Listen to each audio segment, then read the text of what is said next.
Now, if you have ever lived in Nigeria for about just 1 month, you must have heard this speech.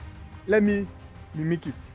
The installer stands in your parlor, point as a glossary brochure, and say the magic words.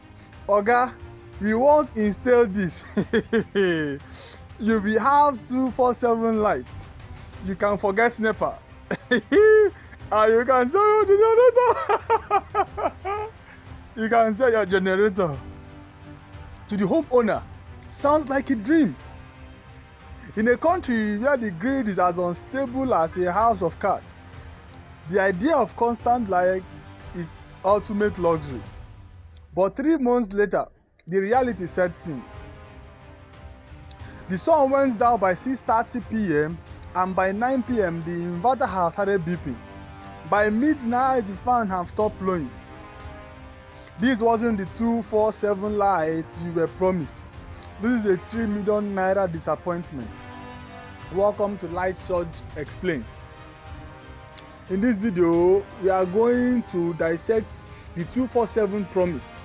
We will look at why the actual promise fails by midnight and what you will need to do so that you can reach your promised land, your solar promised land, without the lies. Welcome to Light Surge Solar Explains. In this video, we are going to dissect the 247 promise. We will look at why that promise usually fails by midnight and what you actually need to do to reach the solar promised land without lights. Imagine your house is a car fuel tank. The installer tells you this car can drive for 24 hours without stopping. Technically, he might be right. If you drive 5 kilometers per hour on a flat road without no ACs and no passenger, the fuel might last for 24 hours. But that's not how we live. If you have a family, you have hills to climb. If you want comfort, you have AC to on. If you want to move fast, you have your microwave to turn on. When you drive like a normal person, that 24-hour fuel tanks run dry in only 4 hours. The installer didn't lie about the fuel, but he lied about the behavior. He sold you a tank designed for a bicycle and told you it would power a bus. This is where the 247 dreams turns into a nightmare. In Nigeria, installers often quote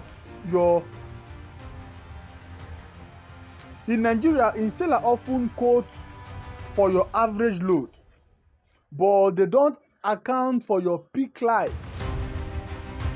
Solar has what is called the peak load, and especially appliances have the surge current, the peak load, the starting current. This is what the energy an appliance need to start up its engine before it now come down to normal rating capacity. You remember that fuel tank? That is how exactly your solar battery bank works. In simple terms, solar panels are the fuel pump. They refuel your tank during the day. The battery is that tank itself, and the promise, what is it? That's the calculation of how much fuel versus how much you have now. Before solar, we used to enjoy the grid, but it was very unstable. So we have the grid mentality. If light is on, it is unlimited. If it is off, it is zero. That is why I usually tell people, solar is not like the grid. It is not when light is on, you just start plugging your AC, your fridge, your air conditioner, everything is on. That is not how solar works. And you must adjust if you want to enjoy your solar promised land. If you want to enjoy the 247 supply that was promised you by your installer. But solar energy is mass. There are 2 rules that govern the 247 promise. If your installer didn't explain these, they weren't selling you a system. They were selling you a story. Rule number 1, the 12-hour gap.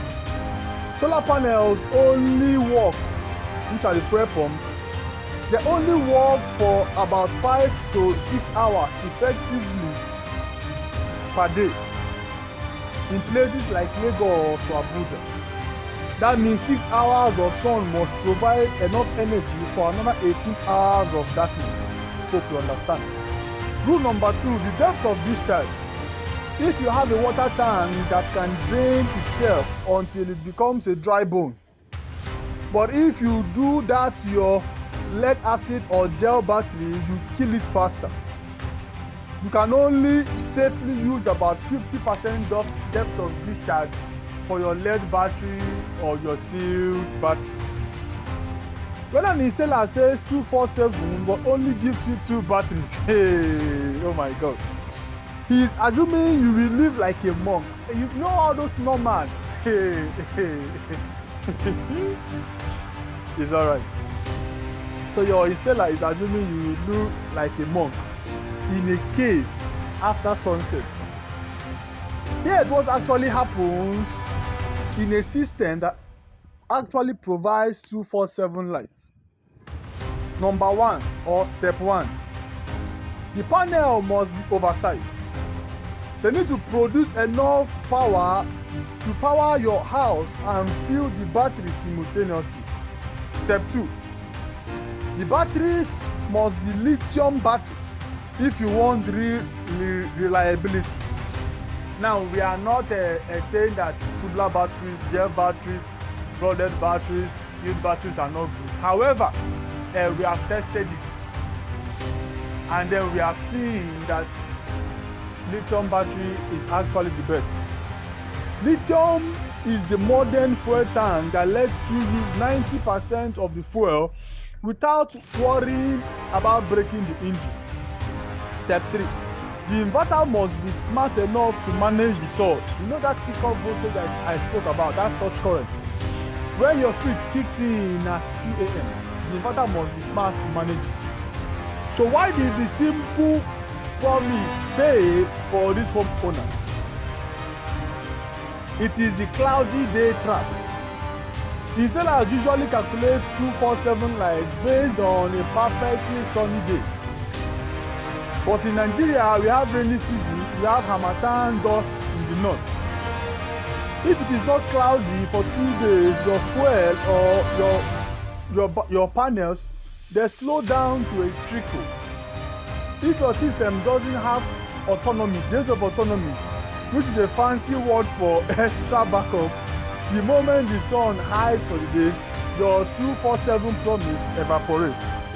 The installer who promises 247 probably didn't lie, and he did not tell you this. He did not tell you this because he did not calculate it depending on what you have to power. The installer who promised you 247 probably didn't tell you that his calculation is dependent on you never owning your deep freezer after 8 p.m. This is what is called load management. And that is what we teach our clients, effective load management. What can you power during the day? What should you power during the night? It's called effective load management.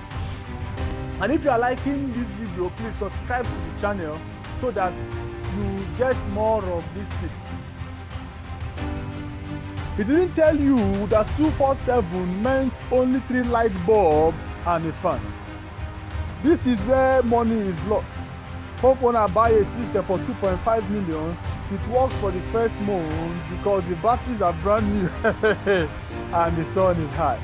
By month 4, batteries are tired from being deeply discharged, drained too low every night. The 247 becomes 18/7, and then it becomes 12/7. The 24 hours 7 days light becomes 18 hours 7 days, then 12 hours 7 days, then the worst case scenario 8 hours 7 days.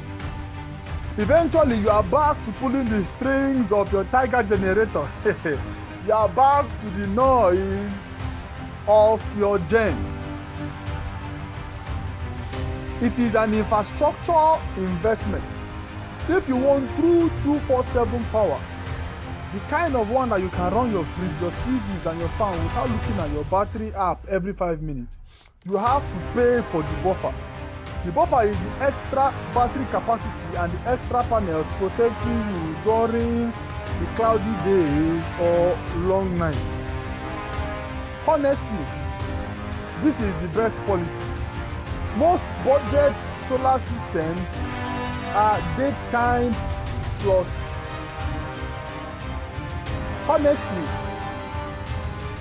Honesty is the best policy. Most budget solar systems in Nigeria are daytime plus backup systems. They are not off-grid 247 systems. A daytime plus backup system saves you money on fuel during the day and keeps your light and fan on at a few hours during the night.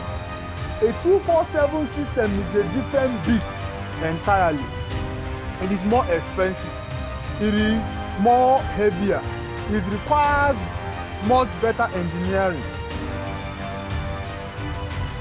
When an installer promises you 247 light, ask them one question.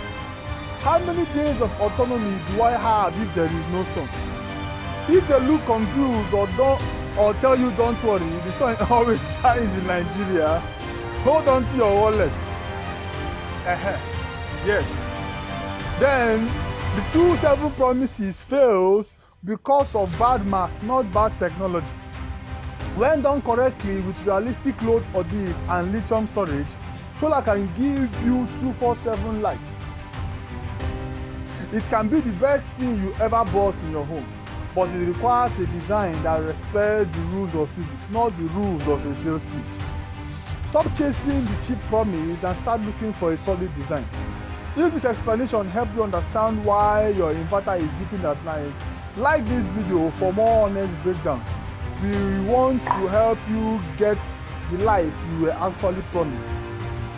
This topic deserves more time, especially how to calculate your own autonomy.